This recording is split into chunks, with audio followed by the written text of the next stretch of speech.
Jadi saya mau menyimpulkan aja, masih banyak hal, tapi oke, ini sebagai pengantar. Bahwa keputusan itu diputuskan oleh 5 hakim dengan jari-jari yang bercincin berlian.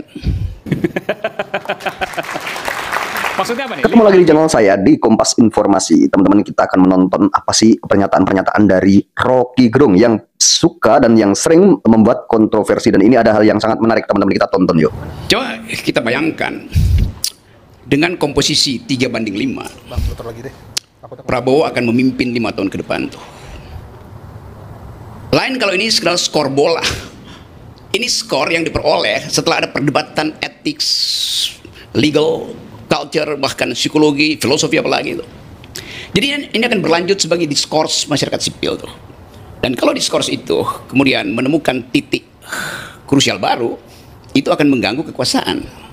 Coba kita lihat misalnya ada 5 hakim. Dan 5 hakim itu memutuskan bahwa tidak ada barang bukti karena kekurangan saksi. Kan itu dalilnya kan. Sementara yang 3 mengatakan ini curang itu. Padahal sebetulnya dengan kekurangan saksi pun udah dinyatakan curang, apalagi kalau saksinya ditambah tuh. Pembuktiannya bahkan bisa melampaui apa yang kita bayangkan. Kan logikanya begitu kan? Yang kedua, yang menarik adalah dinyatakan di situ there is no nepotism itu. Tidak ada nepotisme di situ. Oke. Artinya kita bertanya sekarang. Berarti Gibran bukan ponakan dari Paman Usman. Berarti Paman Usman bukan ipar dari Pak Jokowi. Kan begitu logikanya kan? Kan Gibran adalah nephew, ponakan dari, kan itu dasarnya kenapa disebut nepotisme. Jadi Gibran ini siapa? Berarti dia bukan anak Jokowi. Kalau tidak nepotisme, ini Gibran yang dari mana itu? Nggak, arti nepotisme itu kan kalau menggunakan kekuasaan. Tapi kemarin disebutkan tidak terbukti kekuasaan. Bukan, itu nggak ada urusan di situ. Nepotisme artinya ponakan, nephew. Kan bahasa Inggrisnya begitu kan? Kan dari kata itu datangnya tuh pengertian itu. Artinya ada politik keluarga di situ. Itu gampangnya secara generik kata nepotisme artinya ada politik keluarga. Berarti tidak ada hubungan keluarga antara Gibran dan Paman Usman. Tidak ada hubungan keluarga antara Paman Usman dan Jokowi. Itu artinya di dalam kesimpulan akhir tidak ada hubungan keluarga antara Jokowi dan Gibran. Jadi bagus juga keputusan Mahkamah Konstitusi. Hubungan biologisnya dibatalkan. Kalau begitu pertanyaannya Gibran siapa? Logiknya begitu. Atau philosophical reasoningnya begitu. Saya sebut philosophical reasoning supaya kita taruh kata filosofi itu sebagai cara untuk memahami kondisi kita hari ini. Jadi saya mau menyimpulkan aja, masih banyak hal, tapi oke, ini sebagai pengantar. Bahwa keputusan itu diputuskan oleh 5 hakim dengan jari-jari yang bercincin berlian. Maksudnya apa nih? 5 hakim dengan jari-jari yang bercincin berlian. Ya, itu. Kan jenis keputusan itu keputusan yang hanya melihat kilauan. Ya, kilauan dari black letter of law. Coba saya ulang ya, teman-teman mahasiswa. Inti dari keputusan Mahkamah Konstitusi kekurangan saksi. Sebelumnya dia bilang saksinya kami batasi. Coba logikanya bagaimana?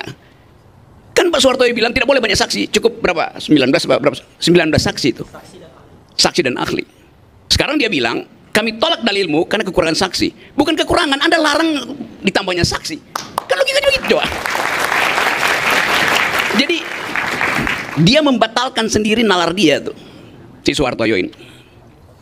Nah, orang yang nalarnya batal itu cuma 2, atau tidak sekolah, atau dia sekolah tapi otaknya tidak cukup bercahaya dibanding cincinnya.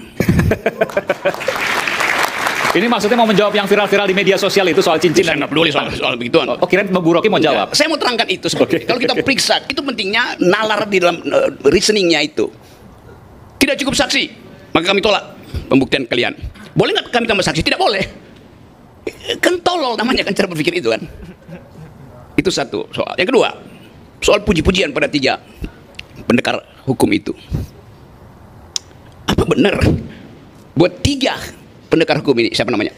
Saldi Isra, Arif Hidayat, Mbak Eni itu betul-betul dari datang oleh karena kesadaran diri dia, atau sebetulnya ada desain juga yang menyebabkan mereka disenting?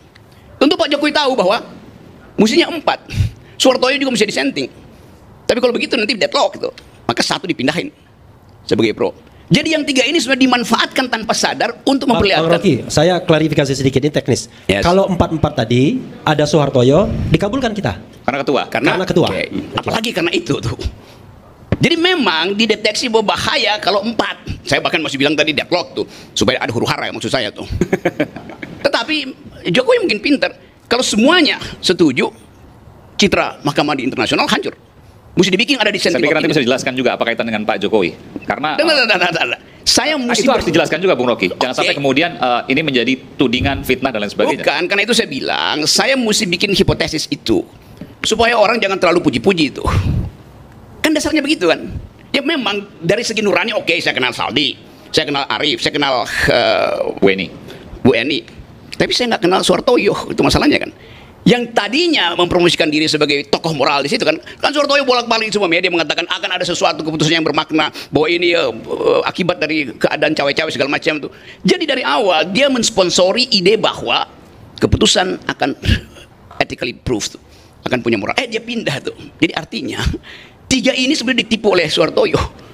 Kan Soehartoyo kasih sinyal bahwa kita dissenting ya. Soehartoyo pindah tuh. Jadi kalau seandainya cerita seperti itu kan harus ada dasar dari faktanya. Ini kan narasi yang kemudian ini bukan soal dasar fakta. Kalau fakta memang itu faktanya. Justru karena faktanya itu mencurigakan dan saya sekarang mesti pakai logika saya. Tentu anda mau protes. Apa bedanya logika dengan halusinasi? Apa bedanya dengkulmu dengan otakmu? Itu aja. Nah, ini pertanyaan saya serius. Pertanyaan saya serius. Apa bedanya ketika Anda mengatakan saya harus fair juga? Oke, saya jawab ya. Bayangkan misalnya, kalau saya nggak terangkan itu, kendati dalam status halusinasi itu, semua orang puja-puji itu.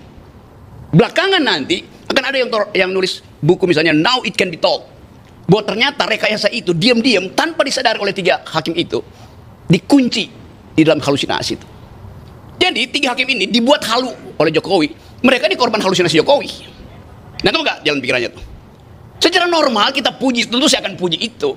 Tetapi ini soal politik. Do think the unthinkable.